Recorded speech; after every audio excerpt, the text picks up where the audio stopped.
Welcome back. Sunday's meditation session. I hope you enjoyed yesterday meditation. Very much. Very much. So good. All right. This morning, I would like to tell you very briefly a little bit about Four Noble Truths. Have you heard Four Noble Truths? Yeah? Good. Four Noble Truths? No? Okay. Four Noble Truths.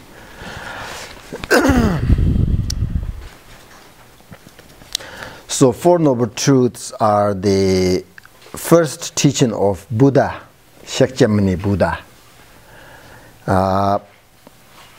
After he attained enlightenment. So these are really important teaching from Buddhist point of view. Very, very important teaching. Have you been in India? Yeah, there is a place called Varanasi. Varanasi. That is he taught there. He taught there first his teaching after he got enlightenment. Small, actually big stupa there. So lots of deers there. Lots of deers there.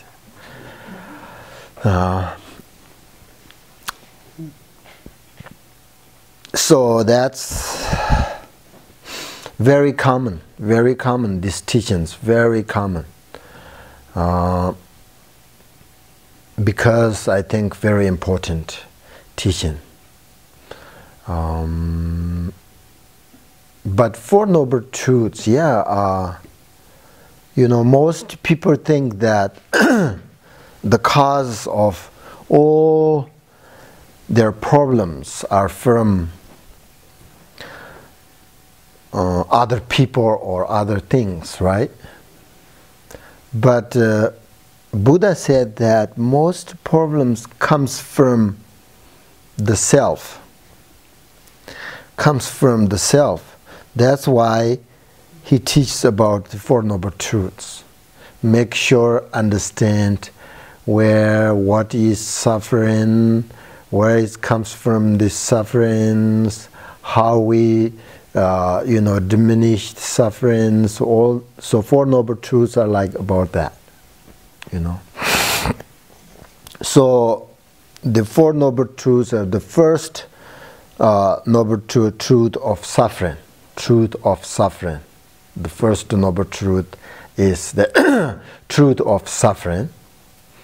And then second, truth of cause. Truth of cause. And then third, of cessation. Truth of cessation. Cessation.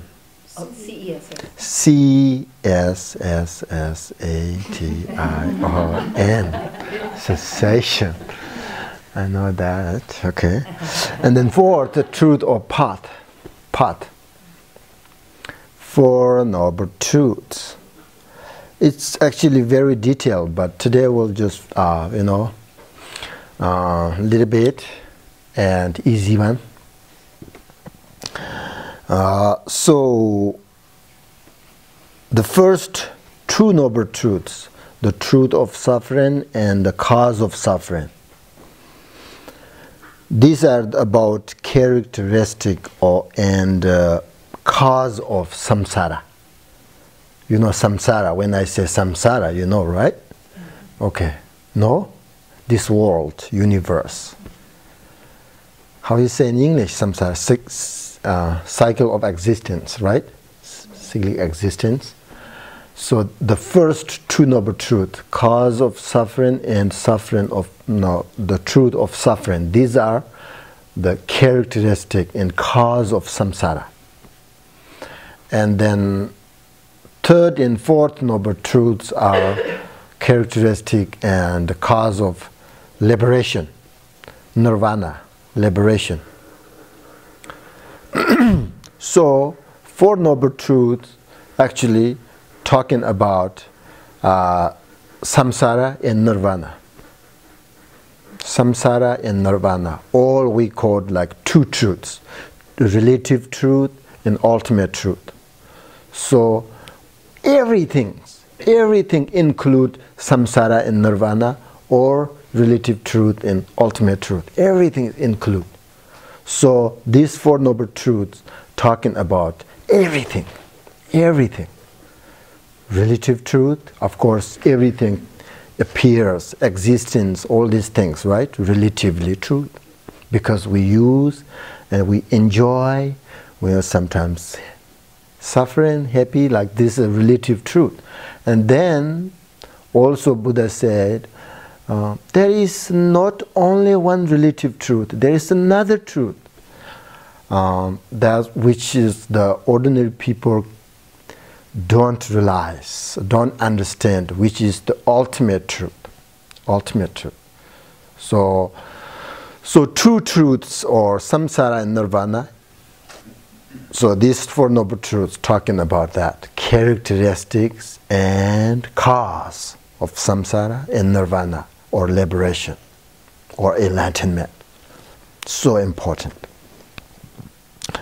So now, for example, the truth of suffering, the first noble truth, right? First noble truth is truth of suffering. This is like, I give you, for example, like when you are sick, you first must understand what is the disease is, right? What is the disease in order to fix it. When we're sick, what do we do? We need to understand what is the sickness, what is the disease is, right? In order to do well, in order to fix it. That is the truth of suffering. First, we need to understand what suffering is in order to diminish suffering, right? If we don't know what is suffering, then we have no intention to diminish, right? Once you understand suffering and what is characteristic of suffering, then you will, I need to I need to give up this suffering.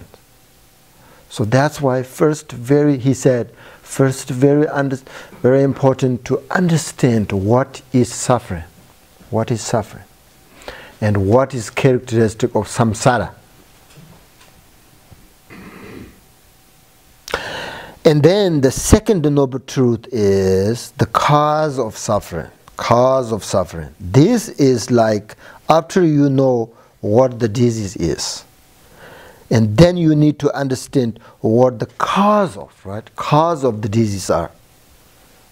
Maybe food, maybe something else, right? Oh, today I have a headache. Why? What the cause is? First you need to understand the word headache, right? Headache. And then think about what is the cause. What is the cause of this headache? So that is the cause of suffering. Cause of suffering. So these two truths are talking about samsara.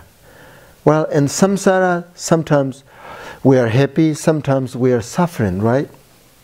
So also you need to understand what is happiness, right?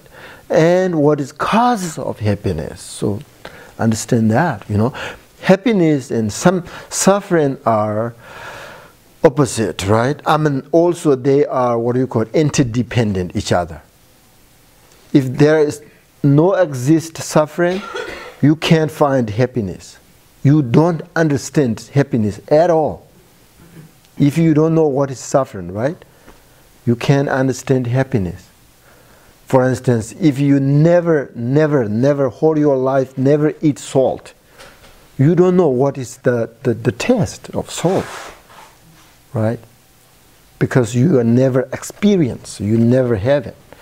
So that's the same. Like if you are never suffering, you never understand happiness. So they are sort of interdependent each other. Suffering and happiness, both really need to understand. We need to understand what is the characteristic of suffering, what is characteristic. According to Buddhism, everything has a characteristics, right? So that's very important to understand. What is my characteristic of? What is this cup's characteristic? That then you understand what is the unique, special things. Everything has a special and unique. So that we need to understand. So that's why, cause of suffering, very important, understand causes of suffering. And then when you understand what is suffering and what is cause of, then you need to go further and investigate what is cause of suffering, right? Then third noble truth is cessation of suffering. Cessation of suffering. This is like after you understand what the cause of your disease and sickness, then you really want freedom from them, right? Freedom from them. If you have a disease and then you don't want that, you really want freedom from them, right? So that is the cessation of suffering. If you understand the cause of suffering and sufferings, then you don't want that. So you want really freedom from suffering. Freedom from suffering. So that is the cessation. It's a very short, but actually they talk in very detail all this. It has the four characteristics. Each has like four characteristics. Like first, suffering. The truth of suffering has four characteristics, and truth cause of suffering has four. Very detailed. But today, that's fine. You should understand what Four Noble Truths are. You should understand that, and then maybe next time we'll talk more.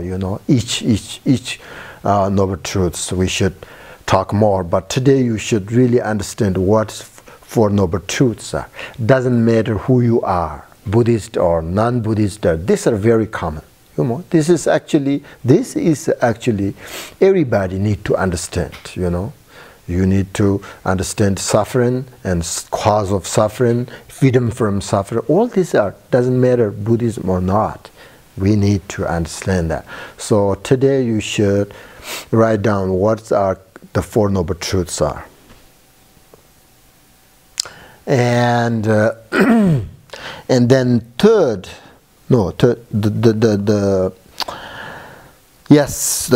third noble truth, cessation of suffering, right? So that is when you understand the cause of suffering, you need to freedom from suffering. So that's very briefly, that's the cessation of suffering.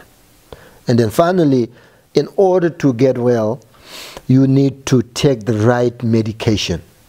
In order to end the disease, right? You need to right medication. Right medication. Go to doctor, and doctor tell you something, right? Doctor tell you, oh, you need this medication. You need to do this and that, right? So this is just like the fourth noble truth, which is the path of end suffering. End of suffering. So you see the doctor, you should follow, right? If you want to see doctor, you need to follow him, what he said.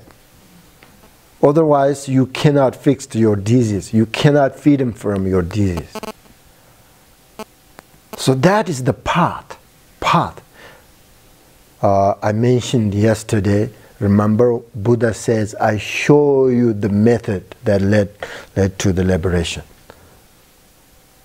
So you should try that. You should try that and try how many doctors you have. If you're sick, you go see the doctor, and then you need to try what he said. Follow him. right? Most doctors really helpful, right? Help you be well, healthy. They really know. They really know what kind of medication you need. They really know because they have lots of experience, because they studied a lot, right? So that's why we trust doctors, because they are better than us. I mean, they have the qualities, capacity. That same Buddha, he has lots of capacity and lots of experience and methods, instructions, very good. So that's why he show you the methods, and then you should try and follow him, what he says, what he's talking about, how we get the freedom from suffering. That's not for him, right? That's for us, you know. He just gave the methods, you know. Then we should try and freedom from suffering. So if doesn't work, then not necessarily follow him. He never say that, you know. First he taught this Four Noble Truth. He just said try, just try and investigate this Four Noble Truth. Am I correct or not? Is this Four Noble Truth a help or not? It doesn't make sense or make sense. You know, he said that. He never ever say, believe me. He never say that. He never thought that. He never, you know, he doesn't have that motivation. You should believe me, or you have to follow me. Never say that. Please try. Why not? And if this helps, why not? Then follow me. If doesn't help, then no problem. I give you, you know, what do you call it? Permission, right? Permission. You don't have to follow me. But very important thing is you should try. You know, we need to try like so many different kind of foods. You know, different countries, different culture, different foods. I like try everything. You know. You know, some people don't like, oh, this is not my food, you know, this, and then I don't want even try, but I want to try and everything and test, you know, good or bad. Yeah, so we need to eat bad food and good food, both. Not only good food, you know, both. Then we will understand which one is good, which one bad. You never try, then you never understand. And just think about it and try. Very good. So without now the first Noble Truth is talking about suffering. So without understand about suffering, Buddha said that we can never be free from suffering or find happiness. Without understand about suffering, we never free from suffering. We never find happiness. Once you understand that there is suffering, you must also understand that there is cause of suffering, right? Cause of suffering. So suffering is not caused by outside conditions or by creator. It is caused by karma and negative emotions. Negative emotions. Suffering is caused by negative emotions. Negative emotions. So when we talk about negative emotions and negative karma, so talk about karma that causes suffering, this kind of karma, we are talking about the negative karma, right? Things like, you know, anger, hatred, and ignorance, jealous, all these things we call negative karma. Negative karma. Because result, we were suffering. Negative karmas result suffering. Negative karma never result happiness. No. So that's why we call it karma. So after you understand that there is a cause of suffering now, right? After you understand there is a cause of suffering, because suffering, there is impossible without cause. Suffering. Everything has cause and conditions. From Buddhist point of view, everything cause and conditions. That's all. So there is impossible without cause. We are suffering. So if you understand, once you understand there is cause of suffering, then it is important to know that this suffering can end or diminish. Diminish. The sufferings are not permanent, very impermanent. So you can diminish. That's why we need to suffer. Otherwise, if we cannot diminish suffering, why we need to understand suffering? No need. Even don't thinking about it. Because if we cannot rid of the suffering, then there is no reason to think about it. But if you understand suffering, there is a reason. Because we can diminish. We can, free from suffering.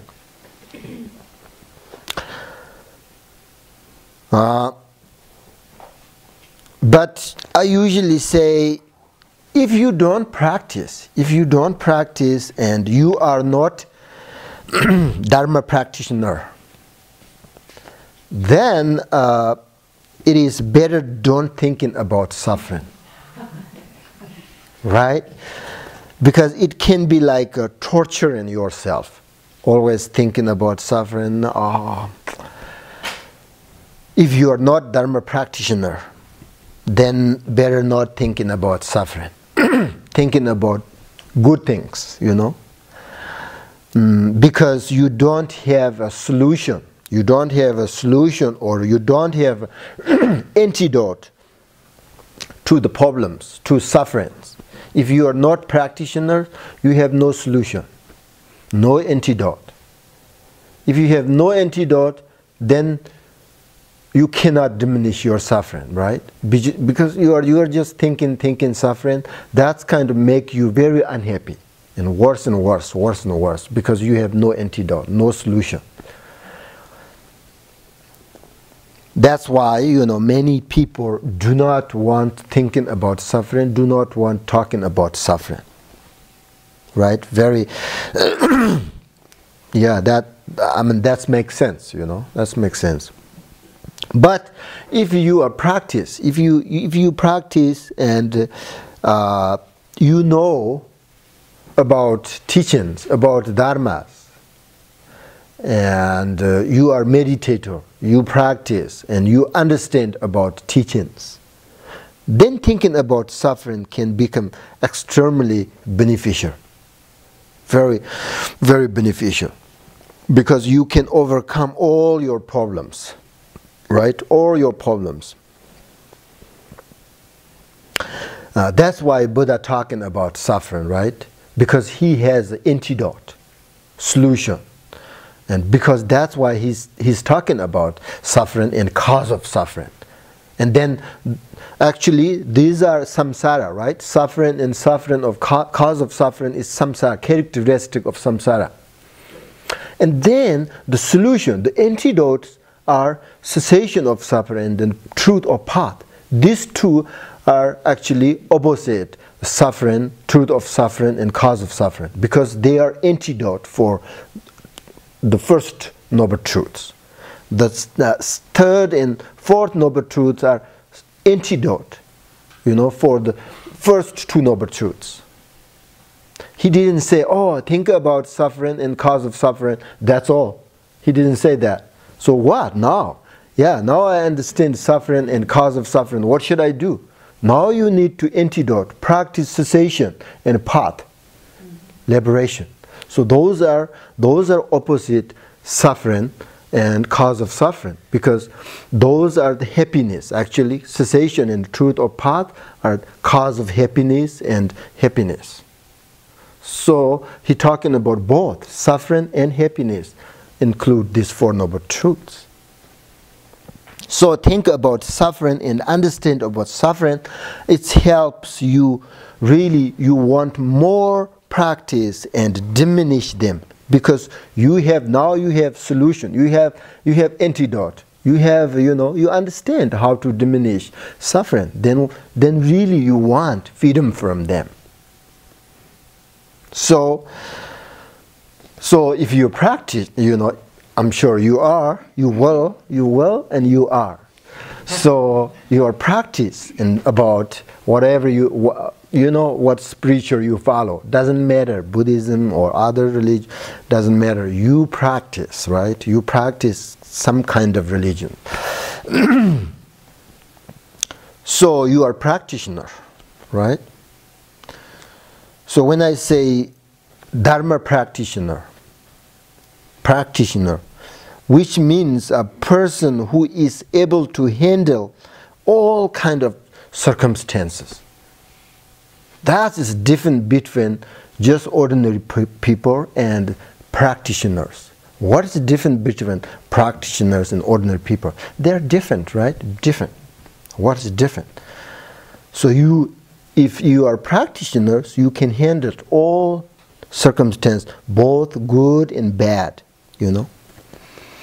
And the obstacles arise from both good and bad circumstance, should never sort of discourage those us, nor, should they control us, right? That's the really different. Dharma practitioner, we need that kind of characteristics. For example, like during the communist Chinese invasion of Tibet, many practitioners in Tibet, many good practitioners. Oh, I'm so sorry.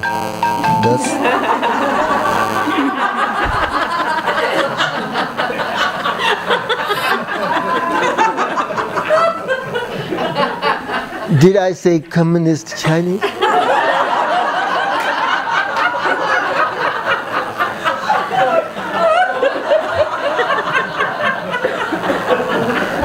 See, I know they knew already.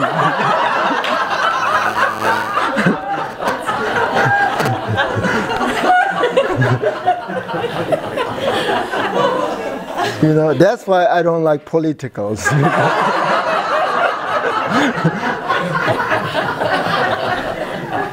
Oh my. I hope not.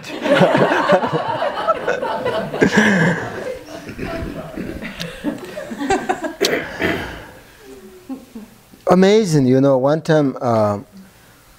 time there is a Chinese student, very good student, and my friend, another teacher in China, and this student really want meet this teacher and talking about something, political, I think. And then this person did of course, cell phone, and they know where these people are, right? So take off the SIM card inside the cell phone and put somewhere. And then the cell phone with this student, and they talking about. But they knew where this person is and what they talking about. Then after this person, they took and put in jail. So really, I don't know how. Of course, if you have a cell phone with SIM card, they know where you are, what you're talking. But even though not the SIM card inside, but they know. I don't know how. It's technology. It's amazing. So always we need to be careful.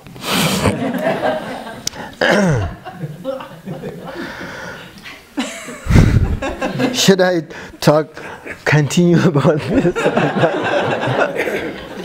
So Dharma practitioners, really, many Tibetan, good practitioners at that time, they came and destroyed the monastery, and killed, masters, good teachers.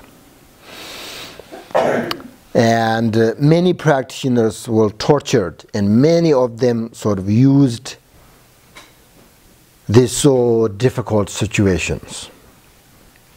But no matter how much things changed, good practitioners always happy, and they cannot control any circumstances. They're always happy because of that meditation. Because that's very true. That's why Tibetans believe really the teachers really have these good qualities. I mean, the meditation is so unique, so important. Even though you have so difficult circumstances, cannot control you. Always happy. You're always happy. Because the happiness comes from your mind, right? Your mind. And it's very, they have always compassion, always compassion. And they just never angry with them, even they're tortured and difficult give them very difficult situations, they never angry. Instead, they have a compassion towards them. Oh, you do this bad karmas, bad things, you will suffer. That's why they have a compassion. I am fine. Anyway, I am fine because I have this amazing meditation and teaching instructions in my head, in my mind. Always I will be fine. But you will suffer, You will suffer. You make this, the cause of suffering. That's your negative karma. That's why they have a lot of compassion towards them.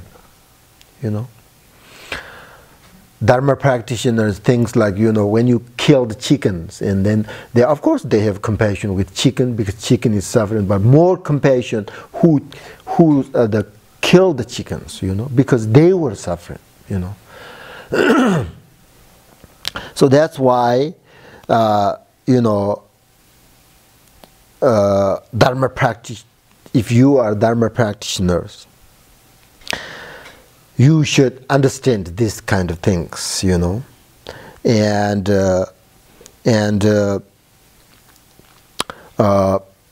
I'm definitely sure that if you practice Dharma or teachings like this correctly, you will find freedom from suffering and be happy. For sure. That's not, we are guessing, It's not guessing. Because we know that happened many times in Tibet. If you practice Dharma, you less stress, less suffering. That's for sure. That's really for sure. So I think, now we're talking about suffering. So I think there is a big difference between, just thinking about suffering without solution or without antidote or practice, and thinking about suffering with practice. Very different. Very, very different. One makes you, like, if you think about suffering without practice, makes you are more suffer and more worry. And if you think about suffering and with practice, it brings you compassion and understand more about this samsara, and it supports inner potential. Then you really want more practice, because we don't want suffering. So there is an antidote. There is a cessation, That's why we need practice, right? We need practice. So if you understand Dharma and teachings very well, then you will more find enthusiasm, right? More find confidence that, I want practice. Definitely I want practice. Amazing, these qualities, amazing. I want these qualities, right? So that's why it gives you really sort of more excited, to practice Dharma, and confident, that's very important, that's very important. And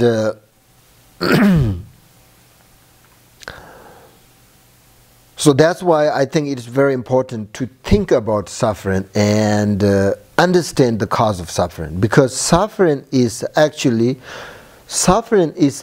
part of our life, right? Our life, part of our life.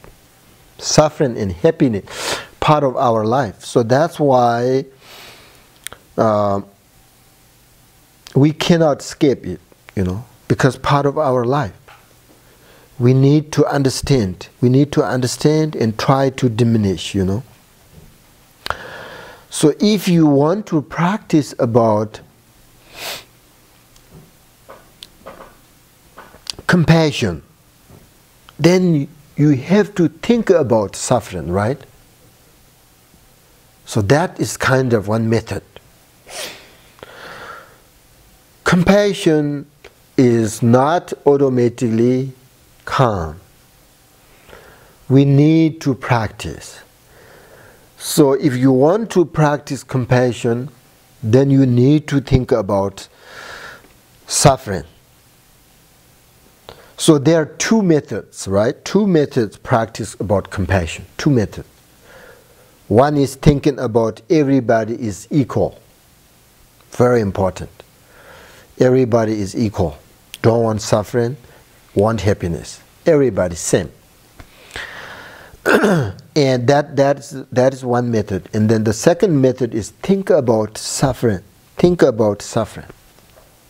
Then you will more understand, right? We talked yesterday a lot, right? Yesterday we talked about suffering. Someone who are suffering, and then you should put your their place and think about this person is me, how I feel. So that means like you are thinking about suffering. So that suffering brings you more compassion. Definitely more compassion. So if you want to practice, and if you especially want to practice compassion, you should think about suffering. If you don't want practice, don't want compassion, practice compassion, don't think about suffering. So that's your choice, okay? That's your choice. Buddhist point of view, Buddha said, 100% your choice. You want to practice or not? 100%. It's up to you. He said that, Buddha, it's up to you. But if you choose, if you want to practice, then he said, very important to understand the right path and pure motivation, pure, practice meditation. That's the most important. But definitely, it's up to you. If you want practice or not, it's up to you. He said that. So, so if you practice these Four Noble Truths, I say if, right? I can't say you have to, you should. I can't say that. If you practice this Four Noble Truths, or if you want, then enlightenment is possible. Freedom from suffering is possible. Possible. I like this word, possible. And happiness is possible. Freedom from suffering is possible. There's so many possibilities if you practice these Four Noble Truths, right? All of the Buddha's teachings include these Four Noble Truths. He has 103 books, text, so many teachings. But all these teachings include Four Noble Truths.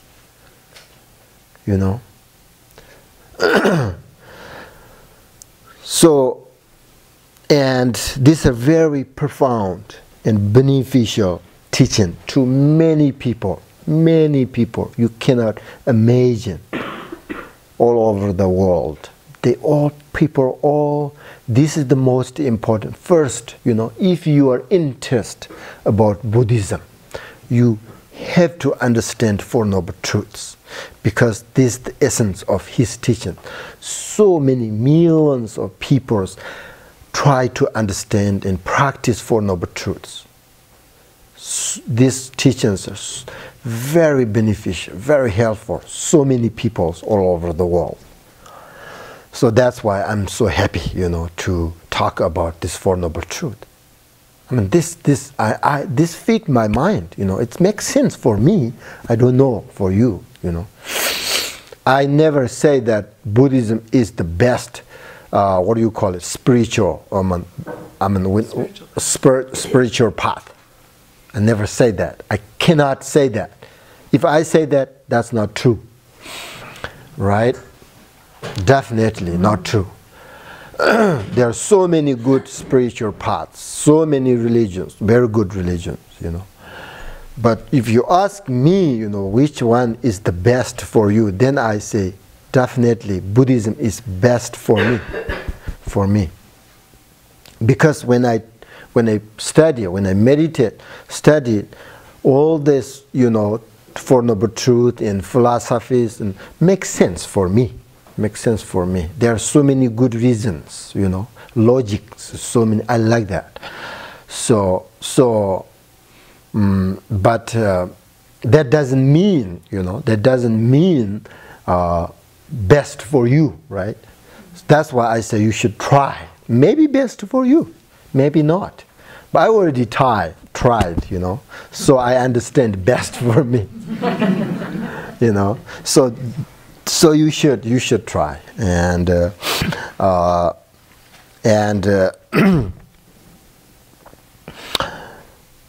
also these Four Noble Truths, the Buddhist tradition teach us that all the phenomena, all the things come from cause, right? Cause, and everything is created based on dependent arising.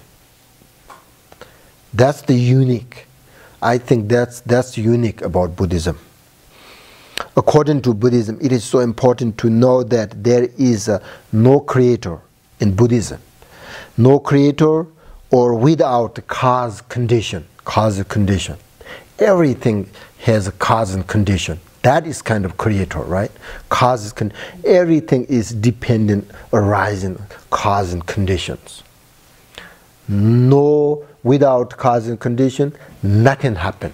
Buddhism believes that. Without cause and conditions, nothing can happen, right? Airplane fly in the sky. Why? Because of cause and conditions. If there is a cause and condition, everything is happen. Everything is possible, good meditators through this wall. Why? Because it's cause and conditions. If there is a cause and condition, everything's happen. If you say, hey, airplanes fly sky, it's amazing.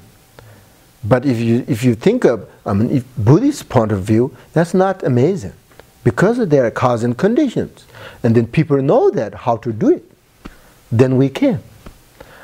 But there's no cause and condition. If you believe something is coming from without cause, Buddhism say no way, nothing happened without cause and condition.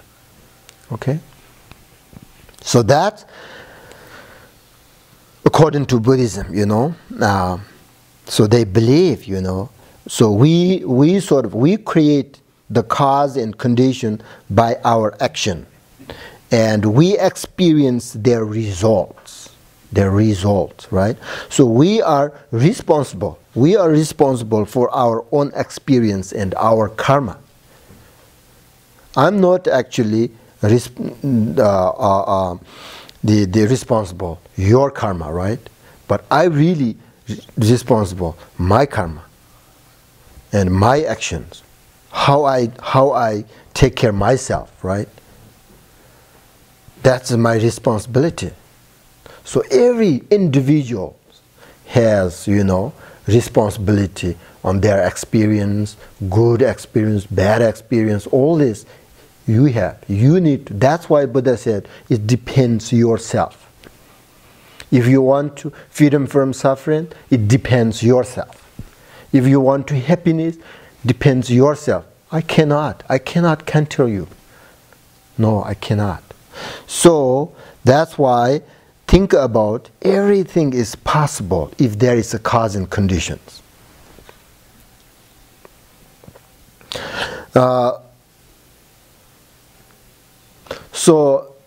But many times our intentions are unclear, or we are sort of unable to bring our intentions and action together for the fruition we desire.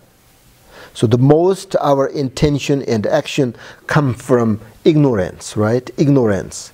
That's why sometimes we are suffering. If our intentions and actions come from intelligent, come from, then we will happy. We will happy. But sometimes we are suffering because our intention and actions unclear and do something wrong. That's why we are suffering. That's also cause and conditions, right? Cause and condition.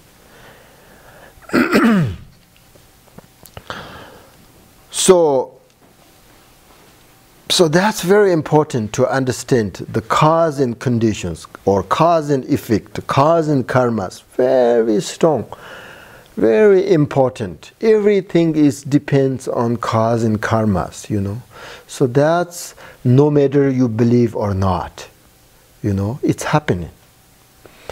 But I'm sure you will understand if you investigate, the cause and karma, cause and condition, how these are important to understand, So, well, I think that's it kind of about Four Noble Truths. I'm sure you should more learning more about this Four Noble Truths. I'm sure you can read lots of books about Four Noble Truths, and you can listen so many teachings in the YouTubes of Four Noble Truths everywhere, because these are very common. So, but that's very briefly. Do you understand Four Noble Truths now? All right. Start. So think about this way, like, the first two Noble Truths are characteristic of samsara and cause of samsara.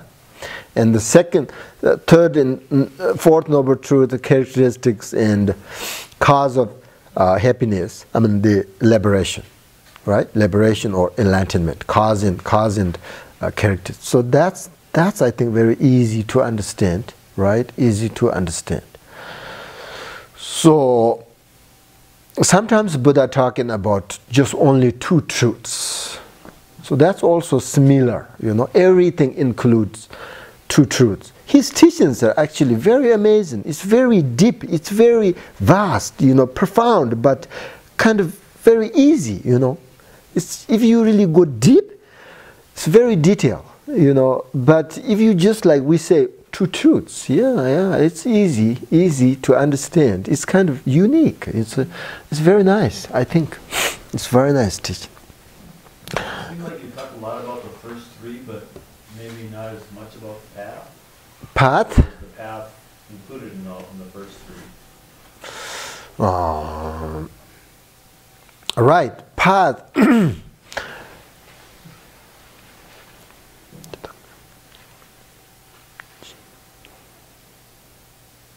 Yes, they do. They do talking lots about parts of the truth or path, because that's actually most important, right? Most important. So when you talk about path, then they come back, how to practice compassion, love and kindness, bodhicittas, emptiness, all these kind of things. Then they give you, the idea how to meditate on these things. It's very detailed. Now we should meditate. Yep. Dharma is teachings. When we say Dharma means like teachings, It's all the his teaching. Dharma is Sanskrit term, right? So it's his teachings.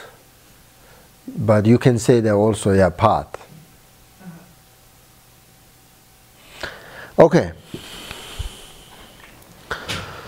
Now again, practice about Shamata together.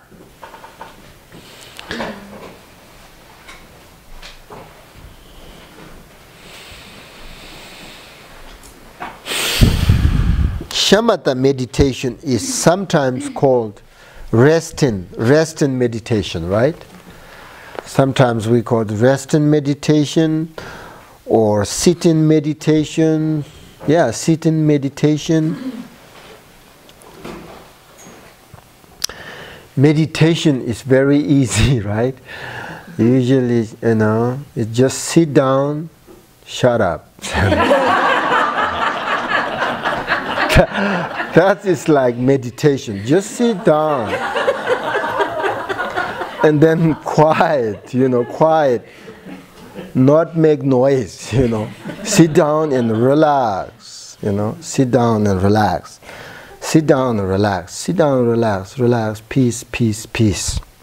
So that's meditation. So Shamata, sit-in meditation. We call it sit-in meditation, right? Or rest-in meditation, because we are not doing so much in this practice other than sitting and focusing on mind or thoughts, right? When we meditate on Shamata, there are two things. Two things you should remember, okay? The first thing is to not follow your thoughts first, and then second point is recognize where your mind is. Where your mind is while you are meditating. So two things you should remember. So the meditation today comes from my root teacher about Shamata. So in this meditation, you need to focus on a feather. Feather. See? Feather. Light. Feather. Okay. I like this. So, and also you need to focus on feather, and it's also combined with your breathing. Okay? So you should start by visualizing the feather in front of you at the tip of your nose. Feather. Visualize, right? And then with your with your breath, tip of your nose and with your breath.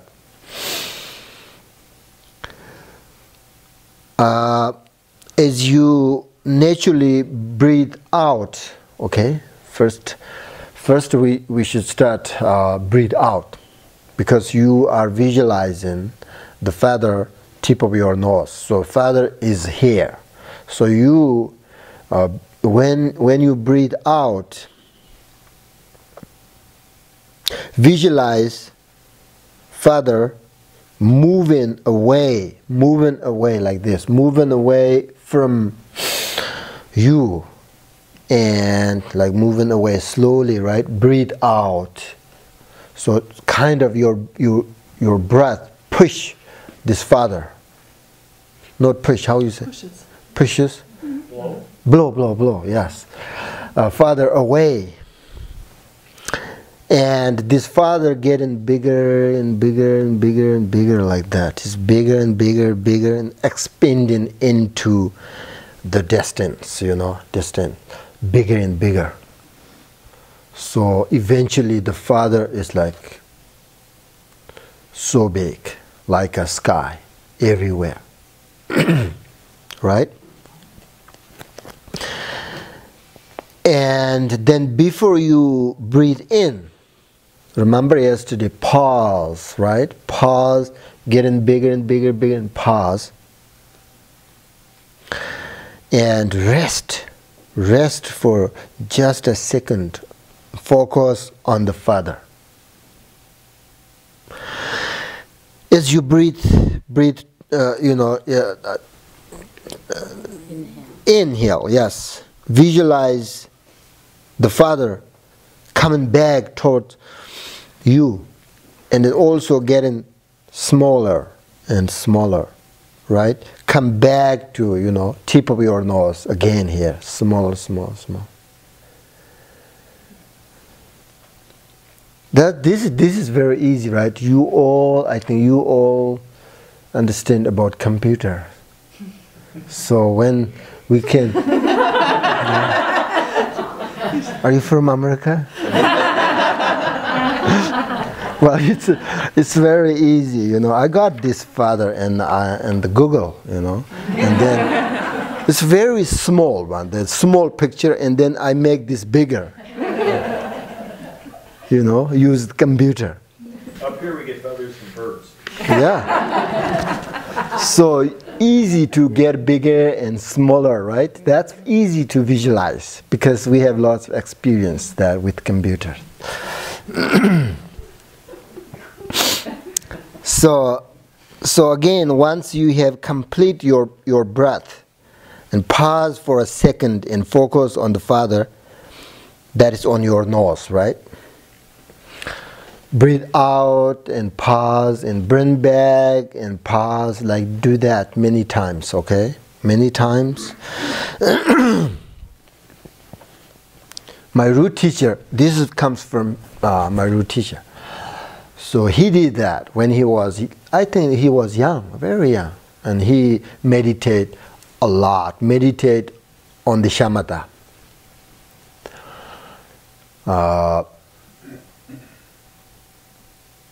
So he really, I don't know, I didn't see it, but some of his students told me when I was with him, my root teacher.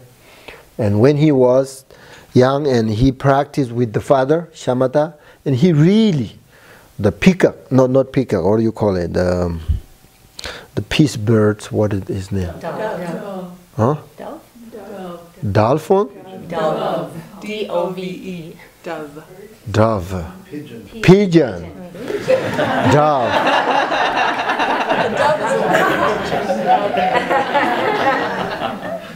Don't use the, what do you call it? Ely language. See, he is from Minneapolis, so we call pigeon. I'm just joking. I'm just joking. That's my fault. Yes. Pigeons, Father. He really did, pigeon's Father. He focused on really, the pigeon's Father go back and forth and tip of his nose. He did that. It's not visualizations, he just did that. If you're really good about Shamata, you can do these things. I just told you, cause and conditions happen, then everything is happening. Everything you can. It's possible. Everything is possible. And you also can let your mind and breath dissolve into that Father, right? You know? Yeah? You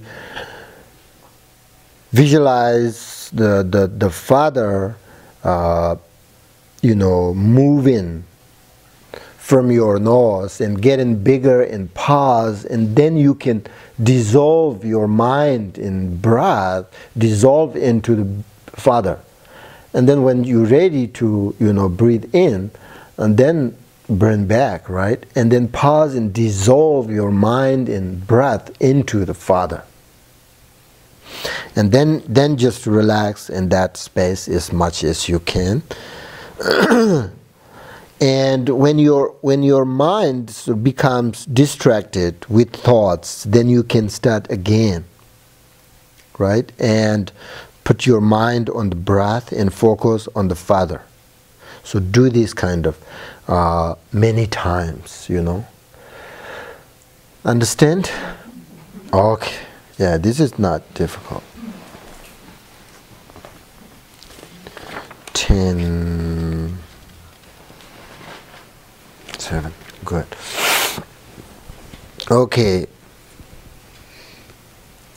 Remember just to relax. Comfortable. Both your mind and body. Check your mind first. And if your mind is not in your body, bring it back in your body. Make sure your mind and body are together. This present moment. Experience, very important. You should experience this present moment, this happiness, this peacefulness. You should enjoy and experience. You need to experience. You need to enjoy this present moment. How wonderful. There is nothing wrong. No suffering around here. It's very good energies. And very peaceful. And just to relax.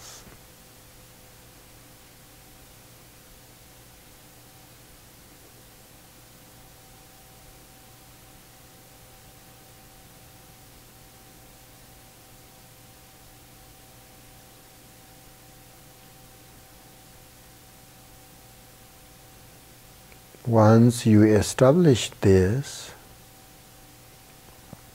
then you can start visualize about this Father and meditate on it for 5 minutes, please.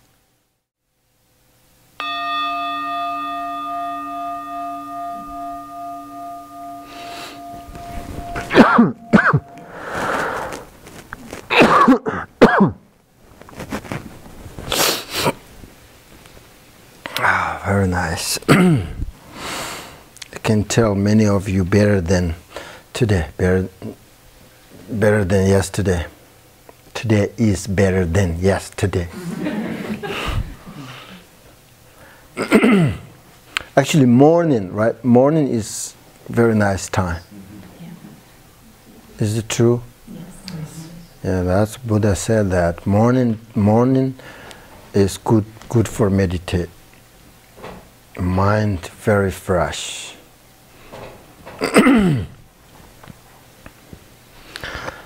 And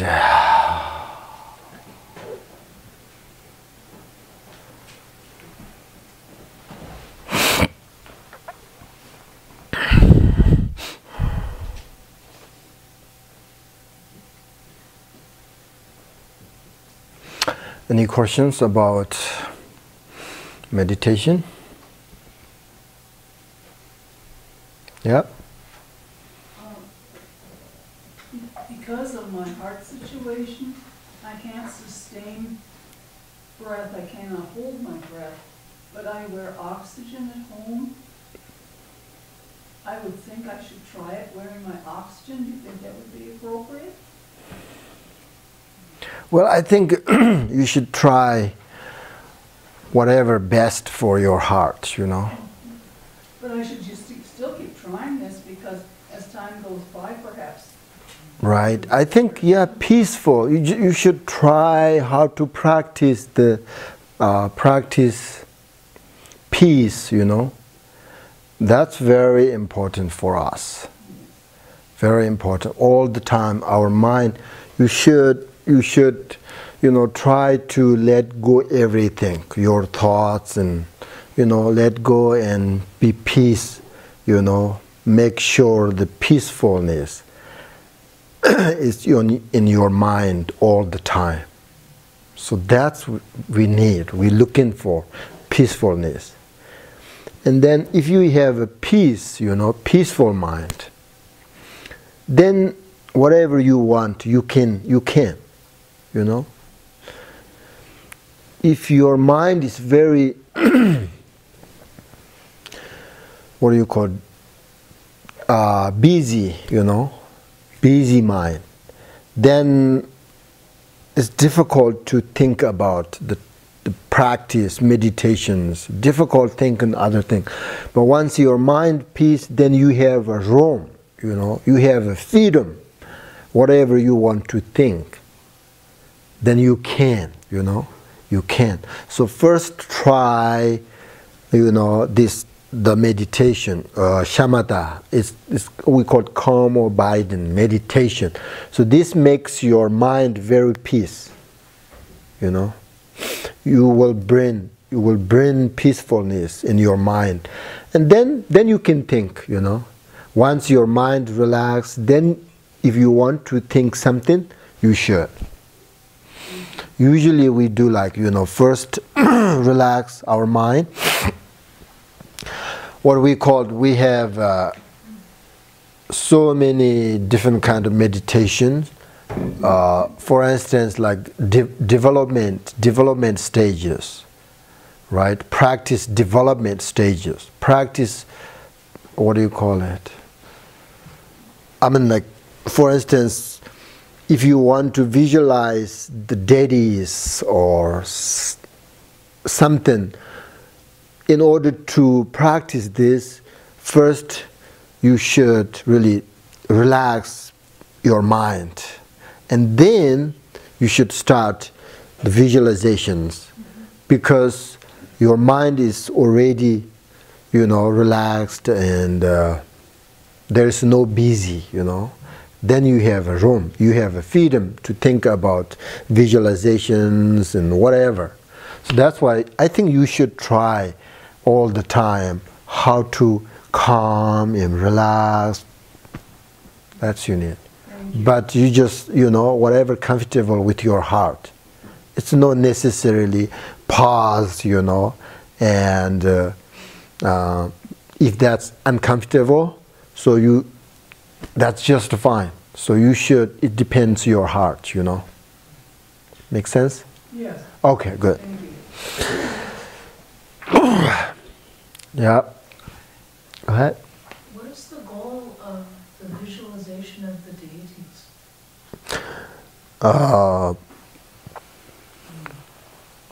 Goal of visualizations of deities, that's actually, the goal is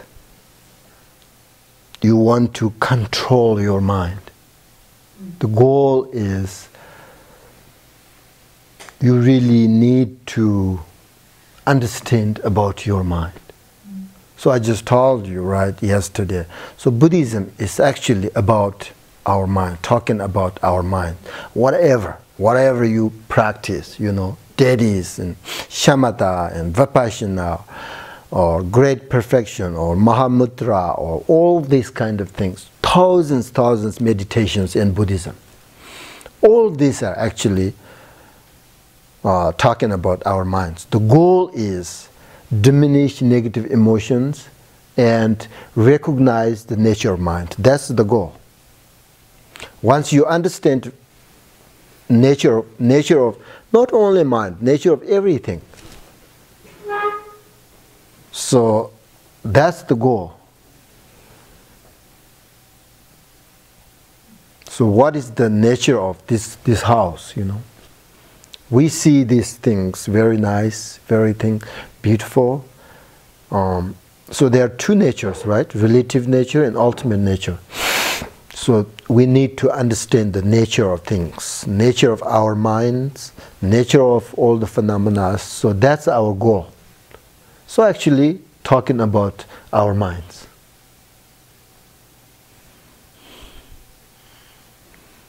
Everything comes from our minds. Yep. This is a question not about meditation, but about this prayer that we say. Okay. We it's a prayer, and we say, "May all these things happen." May all these things happen? Where? To whom are we praying? Who what? Who are we talking to? Oh, who you talking your nature mind? Well, I mean, you need to see, may all sentient beings have happiness.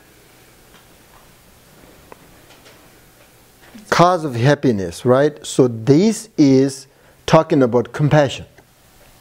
This is the characteristic of compassion. Compassion is mind that wishing, right? You wishing free from suffering. That's the compassion. And then the second is may they free from suffering and cause of suffering. Oh, no, that is the compassion, right? And then first is, I think, the love and kindness. May all sentient beings have happiness. Love and compassion, you know. One is, you know, the compassion is wishing free from suffering. And then love is wish free from the have happiness and cause of happiness. So we are appealing to our higher selves. what? We are trying to connect with our better inner person. You can say that, yes. You know, when you say these prayers, how you feel. You know, you should investigate when you follow, when you say these prayers and think about the meaning of these prayers. You know, then how you feel. What is your motivation? This prayer is actually talking about your intention and motivation. So what kind of motivation brings you? You investigate, you know. First, of course, you need to understand the meaning of these prayers, right? These prayers are actually very detailed. But, I mean, it's very easy to understand, you know. Sentient beings have happiness because of that. I told you, all sentient beings, not human beings, all sentient beings have happiness because they want the desire. Our desire, happiness, right? Don't want suffering. Equanimity. Which one is joy? May there never be part from the sublime bliss that is free from suffering. That's joy. Joy. Loving kindness, compassion, joy, and equanimity. Joy, equanimity, yes, joy. What is different between joy and enjoy? Between joy and happiness? Enjoy. Enjoy. To enjoy something means it's an action, it's a verb. Well, so that meaning is same, right? Yeah, and joy is the quality of... See, joy, enjoy is very important. That's I think, very important. You come in here and meditate, right? But enjoy. If you have enjoy, you want to do this more, right? You want to do this more because you love it. That's why very important, enjoy. Amen? Yeah. Sentient beings, who is included in sentient beings? Just human beings? No, I just thought not only human beings. All beings who has a mind functioning, you know, body and mind functioning. Animals, everything, insect, all sentient beings.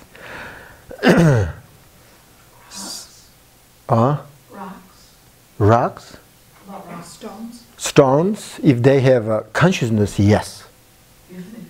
If they do, if they don't, not sentient beings. So who has the consciousness and the possibility, right? Have happiness and suffering or compassion, all these things, you know. So that's what we call sentient beings, all sentient beings. Sometimes we say rocks and trees and flowers also has consciousness. Sometimes they don't. So it's kind of a little bit difficult to know, but you know. Yep. Kind of puts a damper on my fishing.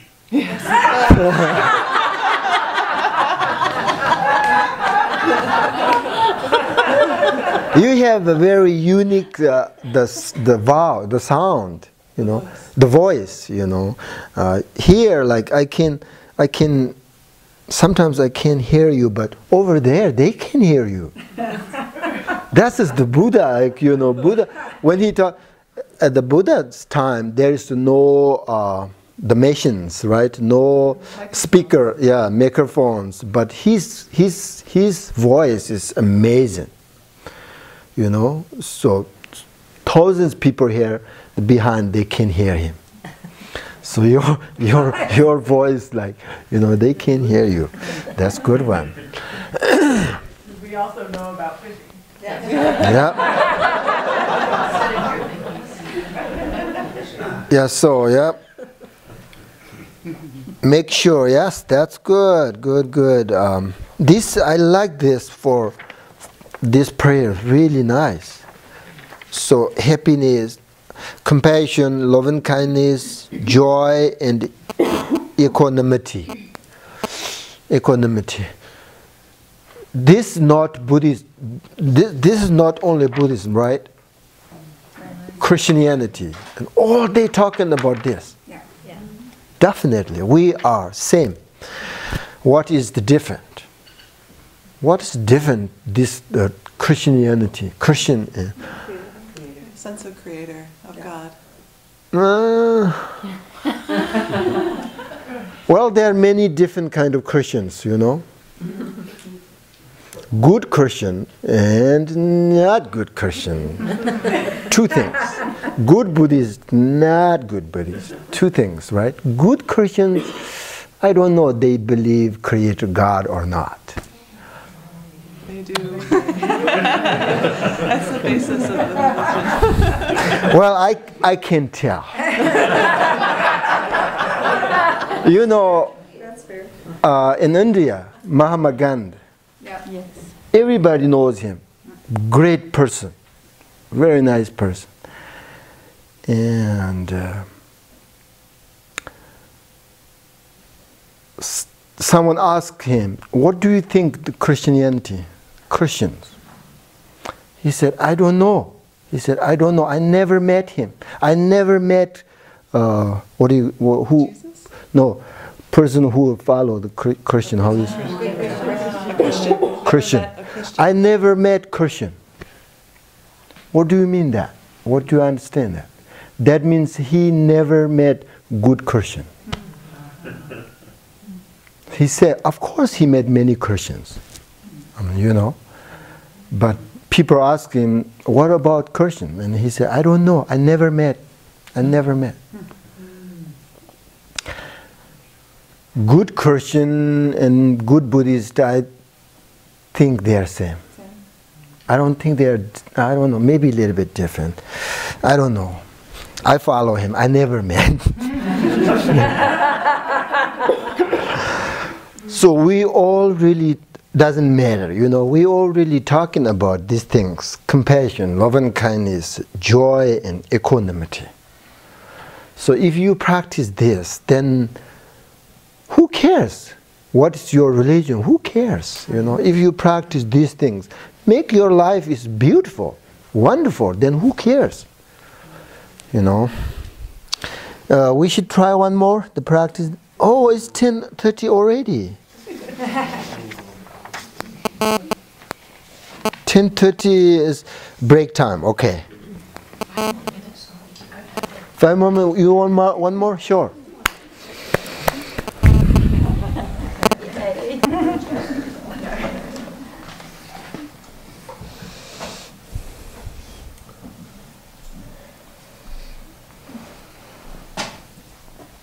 Okay. Exactly same. Same thing. Same focus on Father.